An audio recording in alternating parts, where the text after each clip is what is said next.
Oh my god. Look at all the chainsaws on this thing. This thing looks like a straight up face hugger from Aliens. But who needs skill when you can just straight up eat your opponents? None shall be safe from my maws. Well, I guess for this one dude who is perfectly wedged inside of me. You win this round. You win this round.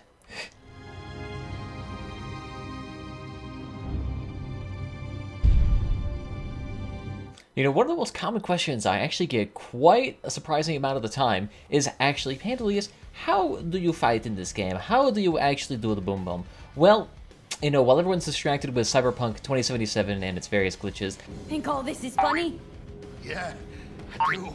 I think this would be a perfect time to teach you how to actually be a professional at Crossout. So let's get started. So first things first, one of the first things that most players tend to do when they're new to this game is burst fire, and, well, lack of it, really. So if you don't know, most guns that when you actually fire them for a prolonged period of time, you notice the reticle inside of them gets slowly wider, wider, and wider. Well, as you notice, the wider it gets, the larger the spraying pattern is, meaning that the more that you fire, the more area that your guns are effectively shooting to.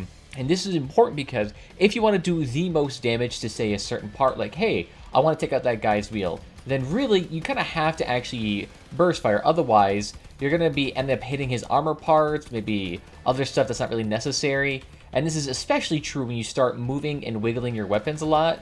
Burst firing will make you way, way more accurate than just sitting there and holding down the trigger. As you can see, now I'm missing shots left, right, and center. My guns are not even hitting the parts that I'm trying to hit, and it's not very effective. However, if you sit there and burst fire instead, well, now look at that. None of my shots are missing, and I'm mostly hitting the cabin, which is going to be really great, especially if you ever want to deal with small weapons. Now, this applies to pretty much all weapons, but there are a few exceptions that I should note here. Now, one of the few things to note is that shotguns permanently have the largest aiming reticle possible, so there's no way to actually shrink this beyond using certain perks. So if you actually wanted to effectively use the shotgun, what you want to do is that, as you can see, I am slowly burst firing here too, but not to reduce the aiming reticle, but in this case just to make sure that I don't overheat while I close the distance. Because as you can see, the further out you are from something, you don't do nearly as much damage. However, if you close that distance, your damage does slowly go up as more of the pellets from your shotgun hit the target. So what you want to do as a shotgun player is that you generally want to close the distance, and then you just want to start unloading as much as humanly possible. But prior to getting up close to the person, you want to make sure that you're still burst firing there to make sure that you maximize the damage once you get close to that person. That's how you effectively use shotguns. This is also true for things like autocannons here. As you can see, the more that you hold down the fire with this thing, the worse the aim gets, to the point where the autocannon itself actually becomes a pretty dang useless weapon. So to maximize the utility of this, especially at long ranges, make sure that you're burst firing. At least that way you'll actually hit your intended target even though it's way off screen and you guys cannot even see it. That's how you maximize weapons like this. Now you can utilize it when at full burst, when you're getting really close to your target and you're effectively brawling, but if you're at a distance, make sure you're burst firing. At least that way you can maximize the damage and potentially do more harm. Now, second thing, you gotta know how movement affects your car and how it affects aiming. Now, if you take a look at this car here, this is what the normal burst firing pattern looks like for me. I can burst pretty quickly, it's less than a second, it's pretty good. However, when I start moving, you notice that my reticle all of a sudden just starts getting way larger, and the damage becomes way more dispersed than what I would like. Especially true if I'm moving my weapons around more. You can see now that the reticle is just massive and constantly enlarged. This is even more prevalent for slower spin weapons, such as, say, an autocannon here, which when these things are spinning and shooting at the exact same time, you're basically not going to be firing at all, especially with these slow turn radiuses here. You can see that my aiming is horribly inaccurate if I'm moving and turning at the exact same time. So it does behoove you in some instances to either slow down, burst fire, or even stop completely by using the space key or whatever is the equivalent on console. And you see now there I can actually properly aim, and now I won't be messing around. And now if I was moving instead, well now you just kind of have to compensate for that too. Maybe a larger burst fire, maybe slower movement. Either way, you want to make sure that you're aware of how movement affects your overall aiming. Because sometimes it is actually better just to sit there, plop your butt down and just go ahead and go full bore with extra aiming. Because at least that way, say if you're not being focused and you're currently not the main target, staying plopped down and then actually doing damage, one, prevents you from ramming into somebody accidentally and then, in effect, actually end up hurting your allies, or at least this way, you can actually do way more damage and potentially vanquish somebody way quicker than, say, if you were moving. This is especially true with a lot of people who, at the very beginning stages of the game, like to get as close as humanly possible, even though their weapons can be utilized at an effective range, regardless of what happens. So you want to make sure that you also keep your distance too.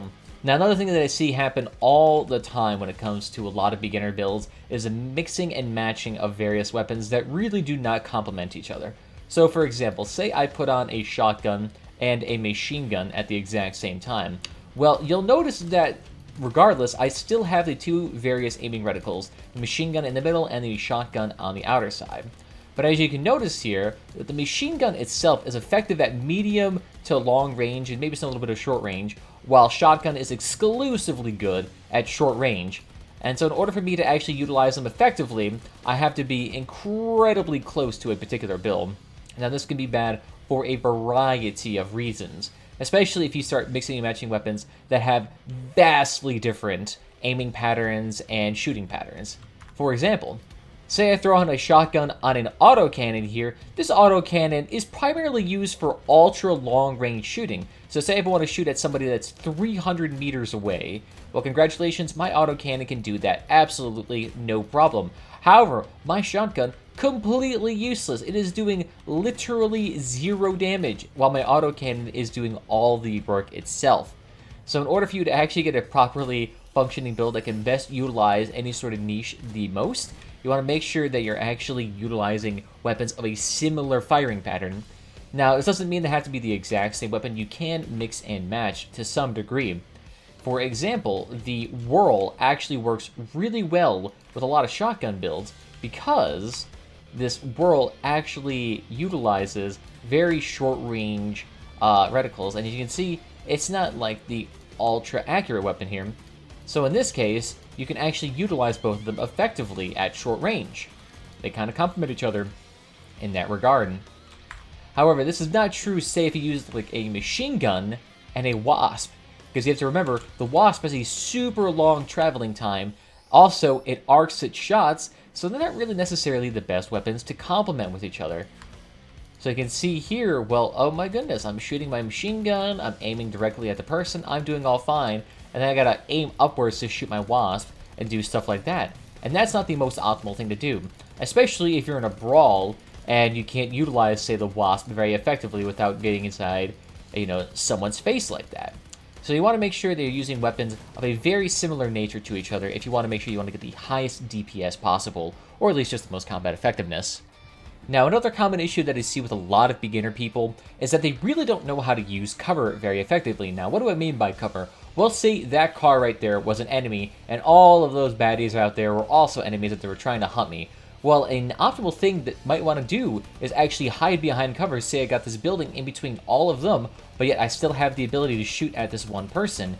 Now, say if I was out here and in the open trying to brawl this person, well, congratulations, now all of these people can shoot me while I'm targeting this one person, meaning that I could potentially die way, way, way, way faster. It's the same thing in FPS games. You don't want to peek out of cover to shoot one person. You maybe want to get behind a wall and just shoot at that one person while the rest of them really can't do anything without repositioning. That's one of the things that you want to keep in mind here. You don't want to just go full bore all the dang time, regardless of how fun it may be, because regardless, if all these people target me immediately, I could be easily killed within a couple of seconds, versus me hiding behind cover, and now I actually have a decent amount of time here to either sit and disarm this person, or just straight up take them out.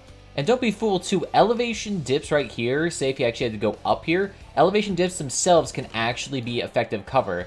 Because say I come up here to the crest of this little ramp here, and I decide to shoot at somebody. Oh no, they're all starting to target me again. What can I do? Well, you can just dip right down below the crest, and look at that. Now they can no longer shoot you because this ramp here effectively blocks all counterfire. And then you can come back up here, and just continue to fire yet again. This is one method that you can do to actually make sure that you're in cover, even though there's no, say, obvious buildings in the way here that you can use for cover. Use elevation to your advantage. And sometimes you might be in a situation in which you're thinking about engaging, but it may not actually be the best idea to engage. So say right now, I just come out onto the scene and, oh no, there's a lot of people here all of a sudden. What's your first instinct to do? It's just usually to start going in and going absolute hog wild. Well, the thing is, that's generally not the best idea, because again, you're going to attract all of that attention, and then you may just end up getting blown up instantaneously. So along with using cover, just make sure you know when to engage. You don't want to engage a 5v1 versus yourself, especially if you can see them on your radar. Just make sure you back up away, try to see if you can lure one of them to a corner away position, and then try to brawl them that way too. At least that way, then you can actually be a little bit more safe. You don't want to engage a 5v1, make sure you try to get them down to as few people as possible, and then try to engage that party. That will actually lead you to way more success. And another thing is to make sure that you're actually staying with your allies. Now, this is a kind of a duh thing, to be honest, but there are a lot of people who just completely ignore the map and they just be like, oh, there's someone there, I must go fight them immediately, without any regards to what your allies are doing. Utilize the map. This is the map. Find out where your enemies are, find out where your allies are, and stay near your allies and try to go with them to fight other people. Because you know what's better than doing a 1v1? It's either doing a 2v1, a 2v2, a 3v3, something like that where there's actually distractions in the way. And this is especially true if there's bots on your team that you can utilize for cover. Because bots, they don't care about their lives. They will just go full bore all the time. So what you can do is that you can kind of release your brakes, you know, just let them stay in the back, and then let the bots go forward, let them take the damage, let them take the brunt of the damage, and then you just peck off the enemies behind them. That's a great way to help assure your team a victory, just by doing that one little simple thing: stay with your team. Now, brawling. Brawling, I like to define this as simply the act at which you're kind of a close range engage with somebody. You're moving a lot and you're just trying to outmaneuver them and get into an optimal position to either take them out or you're just trying to destroy them. Now, this happens all the dang time. Whenever someone gets close to you, you kind of inadvertently run away and you start doing circles around them trying to shoot away. And that's the best thing to do. You generally do not want to run away just from a group entirely unless there is a better cover that you can do and you need the extra, you know, vision to drive. But generally, when you're brawling, you want to make sure that you're going around somebody, and you make sure that you want to stay out of their way, and you also want to make sure that you're clear of obstacles. You don't want to just be firing at somebody and then just be like, oh, no, I stopped, and now you have to reverse and get away. This is especially problematic if you're in a larger build with less acceleration, say using large wheels on, say, a carapace cabin or a trucker cabin. Those bad boys have some abysmally low acceleration. So if you crash into an object, you crash into an ally, you crash into another person's team, well, congratulations, you're going to be a very easy target to pick, because now look at that. Now they don't have to worry about you wiggling around and shooting your armor pieces. They can just go directly for your weapons or your cabin, making sure that you die way faster. On that same note too, there's also going to be a situation in which you have to be concerned about how you build your car too. Because if you build a car similar to this, as you notice, there's two little hornets up front. But as you can see here, I can only utilize two of them when something is directly parallel to me. Now, if I can try to fire this at an angle, I can utilize all the machine guns more effectively, increasing my overall DPS. And you want to be aware of that when you're designing your build, and just when your build's overall design.